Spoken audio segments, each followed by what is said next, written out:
Bourbeau. Donc je vais présenter le couple abandon-trahison aujourd'hui, toujours à partir des polarités énergétiques. Et à la fin de la vidéo, je parlerai aussi des clés en fait pour se libérer, enfin pour essayer de mieux se libérer de quelle voie emprunter en fait pour se libérer de ces deux, de ce couple quelque part de blessures qui pour moi vont un petit peu ensemble. Et je trouve, comme j'expliquais dans les vidéos précédentes, je vous invite à les regarder pour que ce soit plus clair, que de partir de polarité énergétique et de partir du genre, même si je sais que ça ne plaira pas à certaines personnes, et ben ça permet pédagogiquement de mieux comprendre ces blessures et d'à partir de quoi elles agissent. Parce que quelque part, on peut avoir des comportements similaires entre quelqu'un qui est plus de polarité yin ou quelqu'un qui est plus de polarité yang, et on peut se tromper de à partir de quoi ça part, avec deux comportements complètement similaires. Et du coup, ça va engendrer tout un tas d'incompréhensions. Et de genrer les choses, bah, ça permet encore plus de reconnaître ça. Après, évidemment que c'est pas systématique. C'est pas un homme qui a plutôt une polarité énergétique féminine et une femme plus masculine, mais dans mon observation, c'est quand même, il y a un gros pourcentage. Voilà.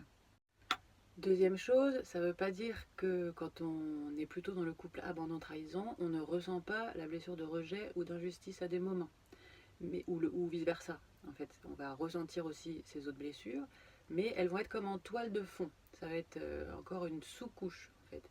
Et donc là, pour moi, l'important, c'est de déblayer la première couche, pour qu'après, justement, on peut aller voir par quel chemin aller rencontrer aussi les sous-couches. Rencontrer ces sous-couches, ça va permettre aussi de rentrer en compassion et en compréhension avec les autres. C'est-à-dire que tant qu'on reste sur les premières blessures, d'autres comportements habituels, les choses qui nous ont construites, on ne peut pas aller se relier de manière compassionnelle, c'est-à-dire avec cette compréhension profonde de ce que vit l'autre, parce qu'on ne les a pas rencontrées en nous en fait. Donc ça va être aussi des choses que je vais expliquer dans les prochaines vidéos. Quelque part, si tout notre masculin prend toute la place en nous, ou notre féminin prend toute la place, on n'arrive pas à rencontrer notre féminin ou notre masculin intérieur, et on n'arrive pas à rencontrer ces blessures non plus pour pouvoir les guérir. Parce que les autres prennent toute la place. Donc, dans le couple abandon-trahison, on part d'une polarité masculine à l'intérieur, c'est-à-dire donc une majorité de femmes. Donc, qu'est-ce que ça veut dire avoir une polarité masculine énergétiquement? C'est-à-dire que notre attention, elle est attirée vers l'extérieur. On est dans ce geste-là. Tout est dirigé à l'extérieur de nous. Là où le yin est beaucoup plus dans quelque chose de tourné vers l'intérieur, dans son intériorité, dans le fait de se regarder soi-même, et dans le fait d'être dans cette coupe, le yang, le masculin, l'énergie masculine, elle regarde, elle est dirigée vers l'extérieur.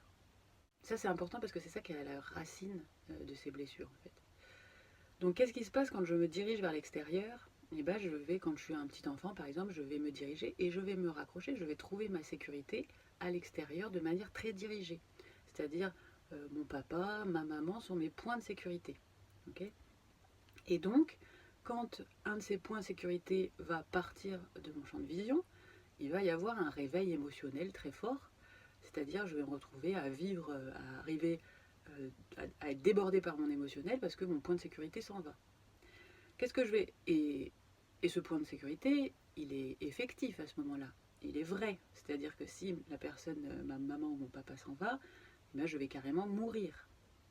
Donc en fait, je vis ça, peut-être je vis ça, cette promesse de mort, quand bon, ça va loin, mais c'est pour montrer un petit peu l'intensité de ce qu'on vit dans ce moment-là et où on n'a plus accès à notre intellect quand on est là-dedans. Donc, mon parent s'en va, je vais mourir, donc qu'est-ce que je vais faire? Et ben, je vais faire tout pour le faire revenir. Donc à ce moment-là, ma seule arme, c'est un petit peu pleurer. Donc je vais me mettre à pleurer et tout ça, et je vais vous montrer, ah bah tiens, ça marche. Ce comportement enfantin, je vais commencer à le traîner dans ma vie.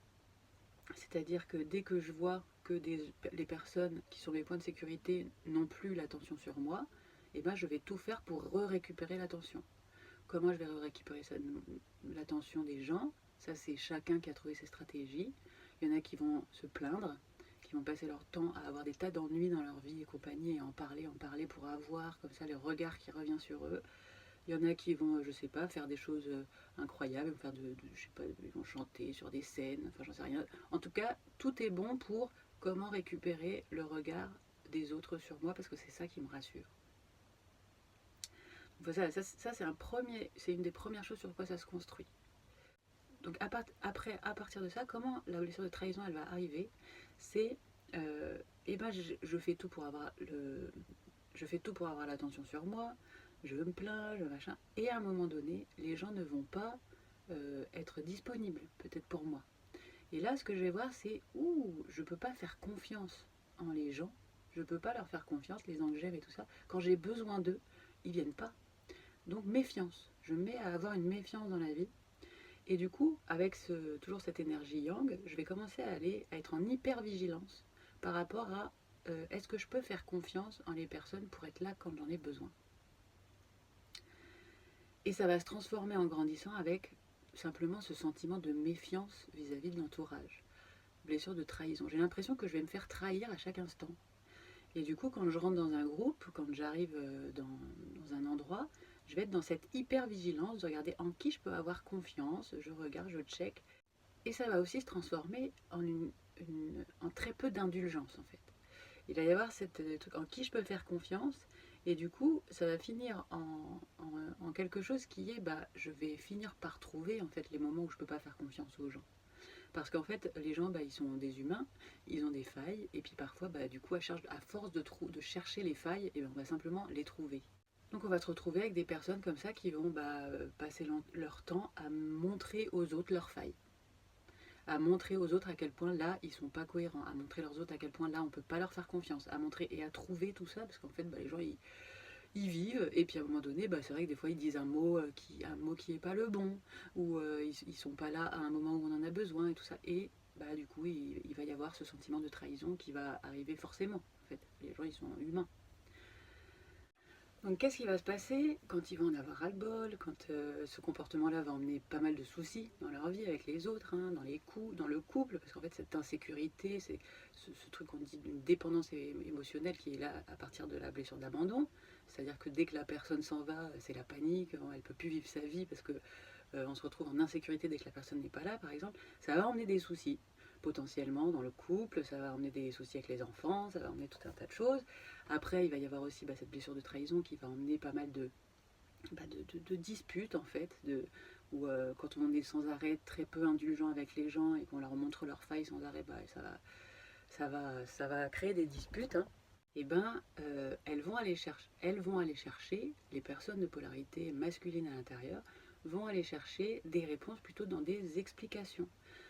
C'est-à-dire, elles vont aller regarder justement des vidéos comme celle-là, comment ça fonctionne, comment machin, et certaines personnes vont même l'utiliser pour renforcer ça.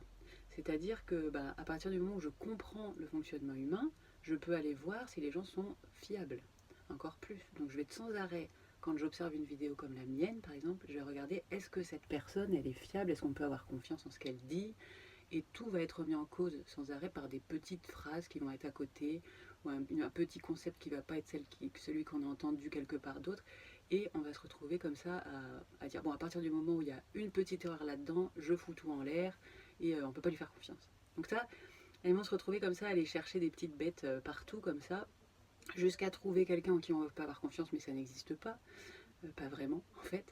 Et voilà, et à travers tout ça, elles vont aller renforcer ce truc de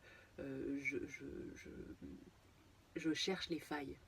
Et plus je connais l'humain, plus je vais voir ses failles. En fait, plus je. Voilà. Donc la clé pour ces personnes-là, ça va être justement de repartir plutôt dans la méditation, d'aller essayer de développer cette coupe, cet accueil, c'est ce qu'on appelle ce lâcher prise en fait, le fait de réussir à accueillir les choses telles qu'elles sont, d'être un peu dans un accueil inconditionnel de ce qui se passe pour essayer d'aller à l'encontre de cette envie sans arrêt de contrôler les autres. Parce que ça je ne l'ai peut-être pas dit, la blessure de trahison va emmener à vouloir contrôler l'extérieur pour qu'il ne trahisse pas, en fait. Vu que j'ai pas confiance en mon extérieur, je vois que des autres, il peut arriver n'importe quoi, et je vais m'assurer que j'ai tout en contrôle. C'est-à-dire, je vais essayer de contrôler les gens. Je vais me mettre à manipuler les gens sans m'en rendre compte, en fait, pour obtenir tout ce que je veux d'eux. plus j'obtiens ce que je veux de ces personnes, plus je suis rassurée. Plus j'obtiens ce que je veux, plus je vois que, en fait, on ne me trahit pas. On ne me trahit pas. Les personnes, si elles font exactement ce que je veux, du coup, je le vois comme une marque de confiance. Voilà. Et du coup, les gens qui sont à mon contact, quand je suis dans cette blessure-là, ils n'arrêtent pas de tout faire pour essayer de se plier à mes exigences, et ils sont mal, en fait. Donc la clé, c'est vraiment de lâcher prise de ce contrôle, d'essayer de contrôler les gens, et ce lâcher prise, il va vraiment aller dans l'acceptation que les gens sont imparfaits, que les gens peuvent dire une phrase de travers, que les gens peuvent faire une action de travers. Les gens, ils peuvent... voilà, c'est vraiment de cultiver une sorte d'indulgence. Pour moi, c'est ça. Et du coup, ça va être vraiment de commencer à même accueillir les choses telles qu'elles sont, telles qu'elles viennent. Et ça va être vraiment le travail dans la méditation.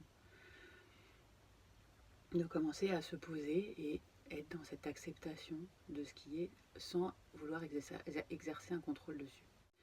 Pour l'histoire de l'abandon, en fait, qu'est-ce qui se passe en vrai? C'est quoi ce sentiment d'abandon qu'on a tout le temps? C'est pas parce que les autres nous abandonnent, mais c'est parce qu'à force d'être tourné vers l'extérieur, on est tout le temps en train de s'abandonner soi-même. C'est-à-dire qu'on n'est pas là pour soi. Donc là, pour pouvoir guérir cette blessure d'abandon, l'idée, ça va être de retourner son regard vers l'intérieur et du coup de ne plus aller chercher le regard des autres. Si je retourne mon regard à l'intérieur, c'est-à-dire que j'ai quelqu'un de bienveillant, donc c'est ce qu'on va aussi développer dans la méditation. Si j'arrive à me regarder de manière bienveillante, si j'arrive à me sécuriser moi-même avec un regard bienveillant qui me regarde, je ne vais